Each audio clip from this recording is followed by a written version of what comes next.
လိုက်မယ်နော်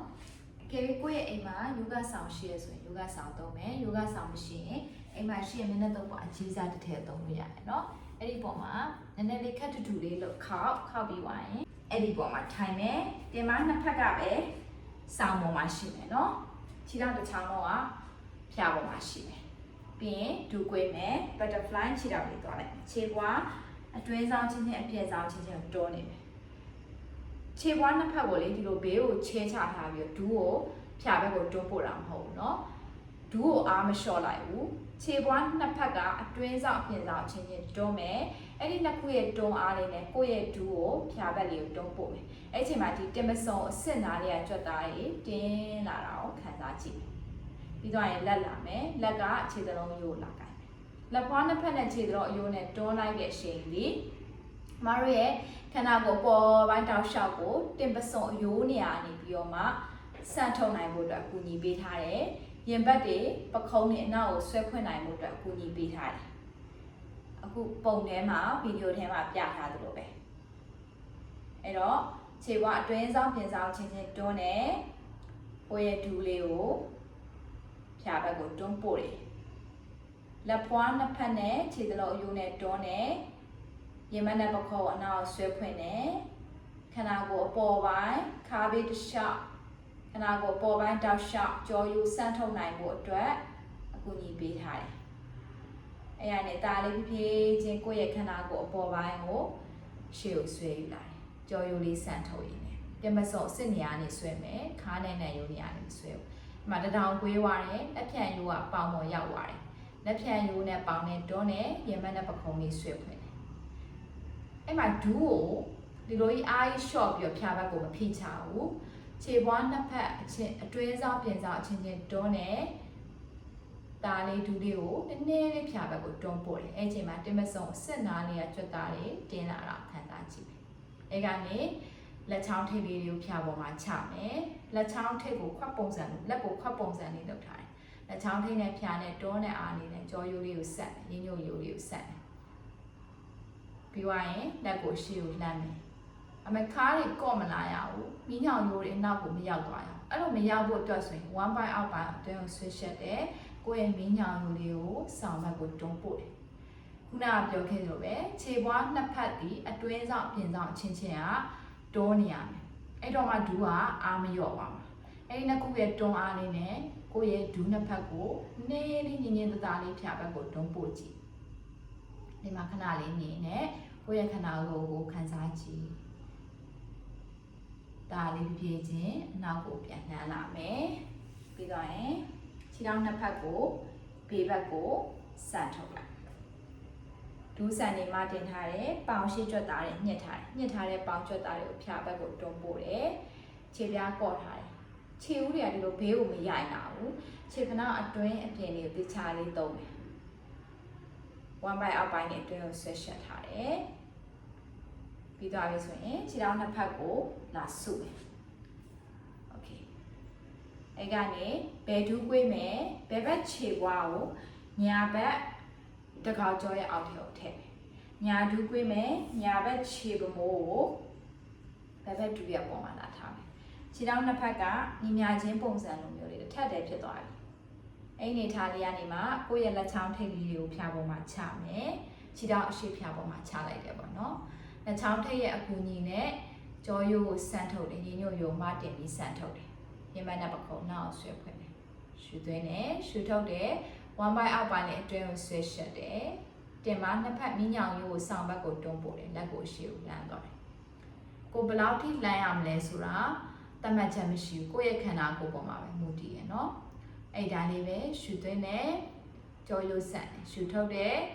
တင်မအောင်ဆောင်ဘက်ကိုတွန်းပို့တယ်လက်ကိုရှေ့ကိုလှမ်းသွားတယ်အဲ့မှာကိုခံစားကြည့်ကိုယ့်ရဲ့ညာဘက်တင်မစုံစစ်နာလေးကကြွက်သားတွေပေါင်ချန်နားမှာရှဲကြွက်သားတွေတင်းလာတာကိုခံစားကြည့်မယ်โอเคเนาะအဲ့ဒါလေးနေရခဏလေးနေနဲ့ကိုယ့်ရဲ့ခန္ဓာကိုယ်ကိုခံစားကြည့်ပြီးသွားပြီဆိုရင်ဒါလေးလက်နောက်ကိုပြန်လှမ်းမယ်ခြေထောက်နှစ်ဖက်ကိုရှေ့ကိုပြန်ဆန့်ထုတ်လိုက်တဲ့အချိန်မှာဒီတိုင်းစက္ကန့်နဲ့ဆန့်ထုတ်လိုက်တာမဟုတ်ကိုယ့်ရဲ့ဒူးဆန်လေးမှတင်သွားတယ်ပေါင်ရှိကြွက်သားတွေညှစ်တယ် ညှစ်ထားတဲ့ပေါင်ကြွက်သားတွေကိုဖြာဘက်ကိုတွန်းပို့တယ်ခြေမအချင်းချင်းထိတယ်ခြေပွားအတွင်းဆောင်ချင်းချင်းထိထားတယ်ခြေဖနောက်ချင်းချင်းထိတယ်ခြေပွားတစ်ပြင်းလုံးကအရှိဘက်ကိုပဲလှည့်ထားတယ်ဒီလိုပုံစံမျိုးနဲ့ဆက်ထုတ်တယ်နော်တန်တာဆနာလို့ခေါ်တယ်ယောဂမှာဆို Sanskrit name နဲ့တန်တာဆနာပုံစံတကြားထိုင်ပြီး Okay ပတ်ပြောင်းမယ်ညာဒူးကိုကွေးမယ်ညာဘက်ခြေဝါကိုဘယ်တစ်ခေါက်ကြောရဲ့အောက်ထဲကိုထည့်ဘယ်ဒူးကိုကွေးမယ်ဘယ်ဘက်ခြေပမိုးကိုညာဘက်ဒူးရဲ့အပေါ်မှာလာထားခြေအောင်နှစ်ဖက်ကတစ်ထပ်တည်းဖြစ်သွားပြီညီညာချင်းပုံစံပြီးရင်ခုနပုံစံတိုင်းပဲလက်ချောင်းထိပ်လေးတွေကခြေထောက်ရဲ့ရှေ့ဖြာပေါ်မှာလာချတယ်ရွှေသွင်းနဲ့လက်ချောင်းထိပ်ရဲ့အကူအညီသည်ကိုယ့်ရဲ့ရင်ဘတ်နဲ့ပခုံးနဲ့အနောက်ကိုဆွဲဖွင့်နိုင်မှုအတွက်ထားပြီးကြောရိုးစမ်းထုံနိုင်မှုအတွက်ထားပြီးရွှေထုံမယ်1 by out ပိုင်းအတွင်းကိုဆွဲရှက်တယ်တင်မကိုဆောင်ဘက်ကိုတွန်းပို့တယ်လက်ကိုရှေ့ကိုလှမ်းသွားတယ်ရွှေသွင်းနဲ့ရွှေထုတ်တယ်အဲ့မှာဘယ်ဘက်တင်မစုံအစင်ထားလေးရကြွတာပေါင်ချန်သားမှာရှေ့ကြွတာတွေတင်းလာတော့ကိုခန်းစားကြည့်မယ်ရွှေသွင်းနဲ့ရွှေထုတ်တယ်โอเคပြီးသွားပြီဆိုရင်ဒါလေးလက်ကိုအနောက်ကိုပြန်လှမ်းမယ်ခြေထောက်နှစ်ဖက်လုံးရှေ့ကိုပြန်ဆန့်ထုတ်ပြီးဒူးကိုပြန်ကွေးမယ်ခြေထောက်နှစ်ဖက်ဒူးကွေးထားတဲ့အတိုင်းပဲကွေးခြေထောက်နှစ်ဖက်ကိုဘေးကိုချင်လာမယ်အဲ့တော့ဘယ်ဘက်လက်ကဘယ်တစ်ကောက်ကြောကိုကိုင်မယ်အတွင်းကနေကိုင်မယ်အဲ့နားမှာရှယ်ကြွက်သားတွေအပြင်ကိုဆွဲထုတ်လိုက်တယ်ခြေထောက်ရဲ့အပေါ်နဲ့အောက်ကိုခွဲချလိုက်တယ်အဲ့ချိန်မှာ space နေရာပိုရသွားတယ်ကြွက်သားရဲ့အပြင်ကိုထွက်သွားတဲ့အတွက်ပြီးတော့မှဒူးကိုကွေးမယ်ကိုယ့်ရဲ့ဆန့်ကျင်ဘက်လက်ကဒီခြေပမိုးဘယ်ဘက်ခြေပမိုးကိုလာကိုင်လက်ရဲ့အကူအညီနဲ့ခြေချင်းဝတ်နေရာလေးကနေစပြီးတော့မှခြေပွားတစ်ပြင်းလုံးမျက်နှာချက်ဘက်ကိုဆွဲတဲ့ခြေပမိုးကိုဖြာပေါ်မှာချပြီးရင်ဒီဘက်တစ်ခေါက်ကြောကိုကိုင်ထားတဲ့လက်ကိုထုတ်လိုက်လို့ရတယ်โอเคเนาะနောက်တစ်ဖက်လည်းအဲ့တိုင်းပဲညာဘက်လက်ကညာတစ်ခေါက်ကြောကိုကိုင်အတွင်းကနေကိုင်နေအဲ့နားမှာရှင်ကျွတ်သားတယ်အပြင်ကိုဆွဲထုတ်လိုက်တယ် space လေးရသွားပြီပြီးတော့မှတူကွေးလာတယ်စန့်ကျင်ဘက်လက်ကညာဘက်ခြေပမိုးကိုကိုင်အပေါ်ကနေမကိုင်ဘူးเนาะအောက်ကနေကိုင်တော့မှအမတို့ဆွဲနေတဲ့အချိန်မှာစင်ပြေမှာလက်ရဲ့ကူညီလေးနဲ့ခြေချင်းဝတ်နေရာလေးကနေပြီးတော့မှခြေပွားတစ်ပြင်းလုံးကိုညနေချက်ဘက်ကိုဆွဲနေတယ်ဆွဲလိုက်ပြီးကိုယ့်ရဲ့ခြေပမိုးကို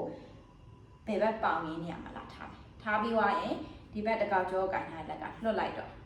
အဲ့မှာခန္ဓာကိုယ်ကနည်းနည်းလေးရိုင်ပါမယ်လက်ချောင်းထိပ်တွေကိုစောင်းပေါ်မှာထောက်ပြီးလက်ချောင်းထိပ်ရဲ့အကူအညီနဲ့ကိုယ့်ရဲ့ခန္ဓာကိုယ်ဒူးနှစ်ဖက်ကိုရှေ့ကိုတစ်ချက်လေးပြန်ဆွဲတယ်အဲ့မှာတချို့တွေဒူးကဒီလိုကြီးထောက်တက်နေတယ်ပြဿနာမရှိထောက်ထားလို့ရတယ်ဒါပေမဲ့ဒီဒူးကိုဖြာဘက်ကိုဖိချဖို့အတွက်ဘယ်နေရာကိုသုံးရမလဲဆိုရင်ညာခြေပမိုးနဲ့ဘယ်ဘက်ပေါင်နဲ့ကချင်းချင်းတွန်းတယ်အဲ့ဒီတွန်းအားနှစ်ခုနဲ့ညာဒူးကိုဖြာဘက်ကိုတွန်းပို့မယ်โอเคเนาะအဲ့တော့မရရဲ့လက်ချောင်းထိပ်ကစောင်းပေါ်မှာထားထားမယ်လက်ကိုခွက်ပုံစံလိုလေးထားထားရဲလက်ချောင်းထိပ်ရဲ့ direction ဒီအနောက်ဘက်ကိုလှည့်ထားမယ်တင်မာဘက်ကိုမလှည့်ထားလက်ချောင်းထိပ်နဲ့စောင်းနဲ့တွန်းနဲ့အားကိုယူတယ်ကြောရိုးကိုဆက်တယ်ခန္ဓာကိုယ်အပေါ်ပိုင်းတောက်လျှောက်လုံးကိုတင်ပစုံအယိုးနေရာလေးကနေပြီးတော့မှဆန့်ထုတ်လိုက်တယ်ပြီးတော့ရင်ညာချစ်ပမိုးနဲ့ဘယ်ဘက်ပေါင်ရင်းနဲ့တွန်းနဲ့အားကိုယူတယ်ညာအဒူကိုဖြာဘက်ကိုတွန်းပို့တယ်โอเคเนาะအဲ့မှာခြေပွားအပြင်ဆောင်အောင်မသုံးဘူးเนาะအဲ့ဒါကြောင့်ခုနချတယ်ကွာကိုကခြေပမိုးကိုပဲချ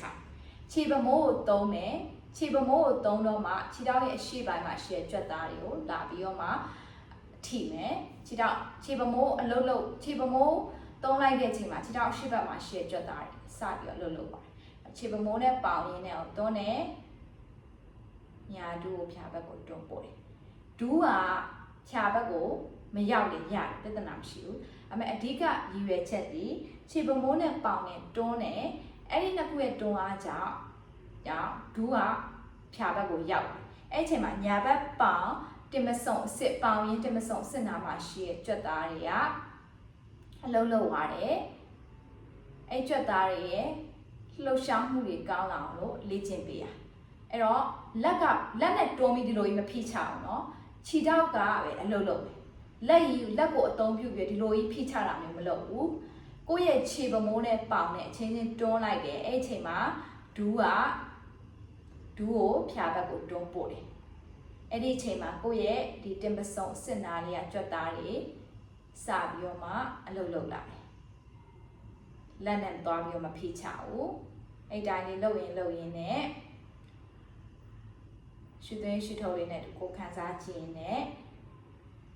ဒါလေးကိုယ့်ရဲ့ခြေထောက်ကိုပွားခြေထောက်ကိုပြန်ချမယ်အောက်ကခြေထောက်ကိုပြန်ထုတ်ပတ်ပြောင်းခုနကပုံစံအတိုင်းညာဘက်လက်ကညာတကောင်ကြောကိုကန်တွင်းကနေကန်မယ်ဒီထဲမှာရှေ့ကြွက်သားတွေအပြင်ကိုဆွဲထုတ်လိုက် space ရပါပြီပြီးတော့ရင်ခြေထောက်ကို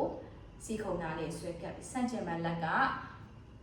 ခြေပွားအပြင်စားကိုကန်မယ်ကန်ပြီးွားရင်ခြေချင်းဝတ်နေရာလေးကနေစပြီးတော့မှခြေပွားတစ်ပြင်လုံးမျက်နှာချက်ဘက်ကိုဆွဲလက်ခြေပမိုးဖြာပေါ်ချပြင်တကောက်ကြောထဲမှာထည့်ထားလက်ကိုထုတ်လိုက်တော့ပတ်ပြောင်းနောက်တစ်ဖက်သွားမယ်ခုနကပုံစံတိုင်းပဲတကောက်ကြောအတွင်းကနေကန်ကြွက်သားတွေအပြင်ကိုဆွဲထုတ်ခြေထောက်ကိုစီးခုံနာကိုယူလာတယ်ဆန့်ကျင်ဘက်လက်ကခြေပွားအပြင်စားအောင်ကန်ခြေပွားတစ်ပြင်လုံးခြေချင်းဝတ်နေရာလေးကနေဆွဲခဲ့ပြီးကိုယ့်ရဲ့ခြေပမိုးကိုညာဘက်ပေါင်ရင်းနေရာမှာလာထားမယ်ပြီးသွားရင်လက်ကိုထုတ်တကောက်ကြောမှာထားတဲ့လက်ကိုထုတ်ပြီးလက်ချောင်းထိတ်ကဆောင်းပေါ်မှာထောက်ပြီးတော့ဒါလေးကိုယ့်ရဲ့ခန္ဓာကိုယ်နဲ့ဒုနှစ်ဖက်ကိုရှေ့ကိုဆွဲလှည့်လိုက်အဲ့မှာညီွားပြီးတင်မစုံနှစ်ခုညီွားပြီးတင်မစုံနှစ်ခုညီရင်တင်မစုံအပေါ်ကနေပြီးတော့မှ